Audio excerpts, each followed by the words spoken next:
I'm Dr. Taylor, and in this video, we'll discuss how you can prepare for residency program interviews. Okay, first, speak to current residents before the interview. If you're in the lucky position of having a med school alum who's in the program, it's great to speak to them before the interview.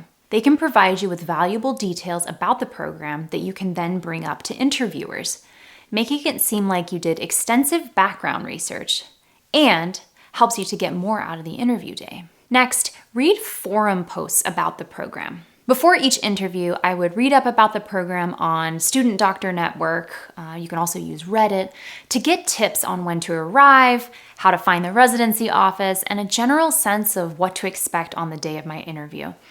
Sometimes it's nice to know that you'll be visiting the operating rooms or that you'll have multiple back-to-back interviews so that you're not thrown off when you get there. Next, prepare a list of questions to ask. I brought a notepad and a pen with me to each program and would physically write out questions I wanted to ask so that I could refer to them between interviews. It also helped calm me down a little when I was nervous. I didn't read from them directly during an interview, but when I had downtime, I could look them over or write down the answers I had gleaned throughout the day.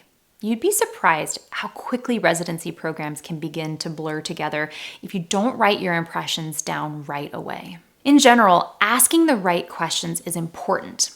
The AAMC came up with a list of questions that they recommend applicants ask during their interview day, which I'll provide a link to below. In general, I found it helpful to structure my questions based on who I might be interacting with. So let's say you're interacting with current residents in the program, maybe over a lunchtime discussion.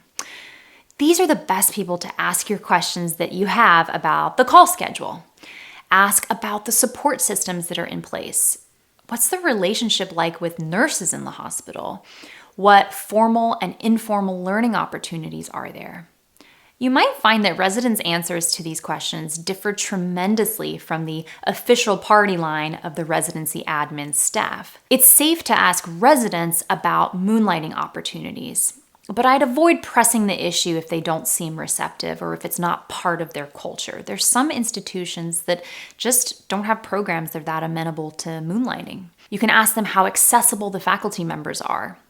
Ask specifically what the weaknesses are of the program and if they would choose it again if they had to do it all over. So that's residents. Now, for faculty, this is the time to show your interest in education, even if you're still really curious about the call schedule. Ask about any official didactic curriculum in the program. Ask about board review courses that they offer. Ask whether residents typically stay on as staff after graduation. This is a great indicator of the culture and whether residents enjoy it enough to stay on afterwards. Now, are there questions that you should avoid asking entirely? Probably. I remember seeing some faculty cringe when fellow interviewees asked about moonlighting, perhaps because they felt that the focus of a program should be on education and not money-making opportunities. Not saying I agree with that train of thought, but I do think it's still a pervasive attitude among faculty. What about questions the programs might ask you? I personally found that generally my residency program interviews were very conversational and straightforward. Most of it was asking me questions about my hobbies and research projects that I listed on my CV. Now, I applied into an anesthesia residency program, and I did feel like the prelim or transitional year programs had a lot more of those ethical or behavioral questions, whereas my anesthesia residency interviews were really just, tell me about yourself. Why do you have this unique hobby that you listed? Tell me about your anesthesia research. Next, practice your questions and answers with others before your interview. In particular, work on reducing the number of times you say, or like, as it can be distracting to the interviewer. Don't be afraid to take pauses.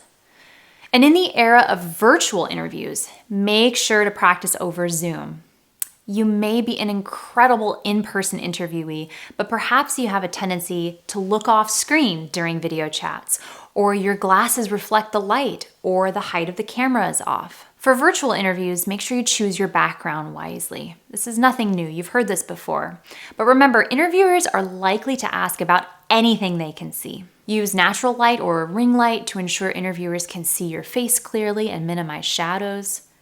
Another big one I've heard, avoid swiveling in a chair and consider using a stationary chair like this one to eliminate this risk entirely. It's normal to start moving around a lot when you're nervous, and it can be kind of distracting for interviewers. Also, take notes with pen and paper rather than typing notes. People still think you're texting or writing emails. It's hard to break that. Look at the camera whole during your interview. Try not to look at the screen, but look at the top as much as possible. And if something goes wrong with the internet, or if your corgi walks in and starts barking as he's wont to do, above all, handle it calmly. Say, "Hi, this is my corgi Geraint," and laugh and calmly let them out of the room. If your connection goes down, make a joke about it when you log back on, and don't let it seem like it got to you. It happens to people all the time, and they're looking to see how you react under stress anyway. Next, in general, pay attention to your hobbies. Make them unique and memorable. And please don't list a hobby that you aren't actually seriously into. If you took one woodworking class, don't say your hobbies include woodworking, even if you had a great time at that one class. I guarantee you there will be a faculty member interviewing you who is some kind of world champion woodworker and will grill you on this subject. Now, know your research projects inside and out. And I'm talking the structure, the results, the other authors, including any papers where you were the second, third, fourth, fifth author. Any of them, all of them are fair game.